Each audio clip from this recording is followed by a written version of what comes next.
students, welcome back to another week. Today, we are going to be talking about annotation. In English 011, this course really helps you develop not just your writing skills, but also your reading skills. And in English and really any subject that you're going to encounter in college or even in real life when you get notes home from school or when you get a thick newspaper document that you need to read, or maybe you're going to be part of something that's changing in your school or your city, and they need you to read a document to help make decisions. And there's going to be many times in life that you are reading through material and you need to know how to annotate, how to really ensure that you are understanding the material. So today we are going to talk about annotation. So what is annotating, you might be asking? Annotating is when you are making a conscious choice to deliberately interact with your text. Some of you may have heard this called close reading. And when you annotate, you want to ensure that you have a strategy to ensure that you are comprehending what you are reading. So why do we annotate? By annotating a text, you will ensure that you understand what is happening in a text after you've read it.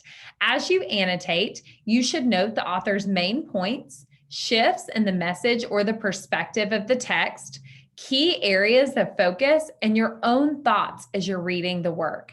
But I want you to know that annotating is not just for people who feel challenged when they read academic text.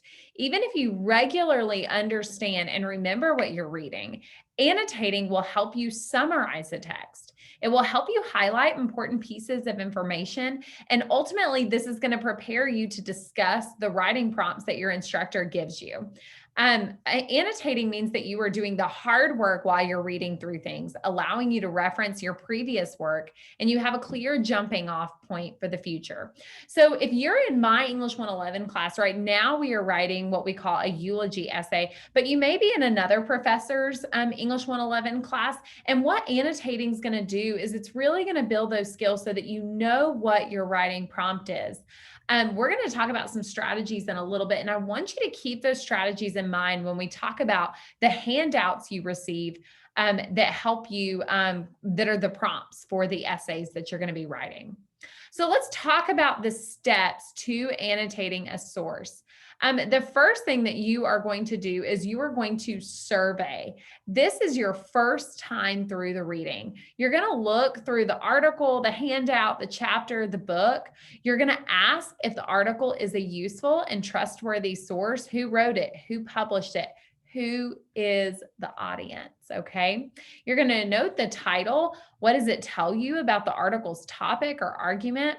You're going to see if there's an abstract or a paragraph that summarizes the topics, the questions, the research methods, and the findings. And then you're going to look at subheadings and ask yourself, what did these tell me? And then I also want you to note the bold and italicized terms. Guys, when we think about this, one of the things that I want to point out are those dense academic journals. Maybe you've seen some of these sources in some of your classes before. Maybe you haven't jumped into the Gaston College Library yet, but if you look into the library and you pull an article from those databases, they are dense. Sometimes they're 30, 60, even 100 pages long. When we talk about surveying, we're talking about scrolling through and looking at the title, looking at the author. Oh, this is a medical journal and it's a doctor who wrote it. The title is How to Prevent Getting COVID in 2022. Note the title and what does it tell you about the article's topic and argument.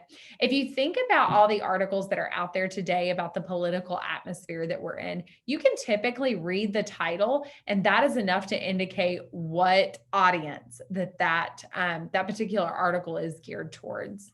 Is there an abstract? Is there any kind of introduction or anything that gives you a sense of what this is about? Subheadings kind of help you break down the topics, and the bold items you always know are going to be important. So surveying is really just that initial skim. You're not really jumping into the details. You're not expected to be able to summarize everything about the article. It's just that first glimpse that gives you an indication about what that work is about. The next thing we're going to talk about is actual skimming. This is your second time through the reading. You're going to read the first few sentences of the first few paragraphs. Okay, so when you have, whether it's a sheet, whether it's a dense journal, whether it's a newspaper article, you're essentially going to go through and you're just going to glance at the first few sentences. You're not taking notes. You're not identifying the details or the research. You're just getting a basic fundamental idea about what topics the article is talking about. Identify the main thesis. Read that first paragraph and figure out what the purpose and the point and the message of this article is about. Underline it, okay? That's a good time to sit there and go, okay, I don't have time to figure out all these details, but I am going to just sit here and underline what the main purpose of the argument or the article is. Continue reading the first sentence or two in those body paragraphs and highlight maybe the topic sentence, okay? That first sentence in each paragraph to kind of get the main point so that in your head, in your own words, you can at least give an idea of the topics that are talked about in this article. The next step is reading. This is your third time through and you are full blown engaged in the text. Now that you have a good idea of the article's thesis, you've read through the article and you look for small details, this is when you're going to go through and you're going to start highlighting the important evidence, okay? Any questions that you have or any words that you're not understanding, maybe you circle words that you don't understand. Maybe you're putting a question mark beside some ideas that maybe you don't agree with. Circle words that you don't recognize, look them up in the dictionary and write the meanings in the margins. Guys, this is when you are strategically taking notes. You have things to come to class with, or you have questions to ask your professor or the PTA or the newspaper writer. This is the time when you are actually doing your own sense of investigation of the text. You're no longer just skimming and looking at the topics. You know the name of the research article they used. You know some of the statistics that were staggering. This is when you were looking for evidence, you were asking strong questions, and you were making notes. So let's talk about some annotating strategies. You can annotate by hand or you can use document software. Today, a lot of PDF files can be changed into Word documents, and students like to highlight or do comments out on the side.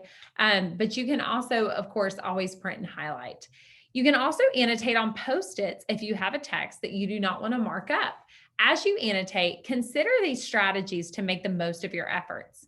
Include a key or a legend on your paper that indicates what each marking means, and use a different marking for each type of information. For example, underline the key points, highlight vocabulary, circle the transitions. If you use highlighters, consider using different colors for different types of reactions to the text. Example, maybe the yellow means that it's a definition, you're defining something. Maybe orange means you have a question about that. And maybe blue means that you disagree or you're a little confused about what that information means. Dedicate different tasks to each margin. Use one margin to make an outline of the text, to talk about the thesis, the main ideas, or what we call topic sentences, okay? Definitions or counter arguments, and summarize the main ideas. Use the other margin to note your thoughts, your reactions, your responses. How do you interpret and engage with the text? And then these are just some final thoughts. As you annotate, make sure you are including descriptions of the text as well, your own reactions to the text, and this will allow you to skim your notations at a later date to locate key information and quotations and to recall your thought processes more easily and quickly. I've also attached a YouTube link that is in your weekly folder as well. And that is just another YouTube supplemental material that's going to have an instructor that's going through some of these annotations. Guys, the point of annotating is to make sure that you are equipped and know how to read and really comprehend a text. A lot of students think that they are poor readers because they're not used to reading dense academic text. Even as an instructor and someone who has probably read thousands of articles, I still go through those articles and I write my question marks. I highlight definitions of things that I've never heard before.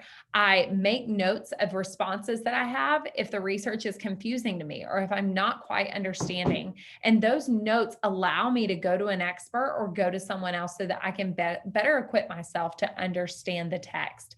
These are tools that you can put in your tool belt, not just for this class, but for all of your classes that you're going to be taking so that you can feel confident that you are understanding the readings. I hope this was helpful. Please be on the lookout for the rest of your weekly work. And if you have any questions about this, please do not hesitate to reach out and ask.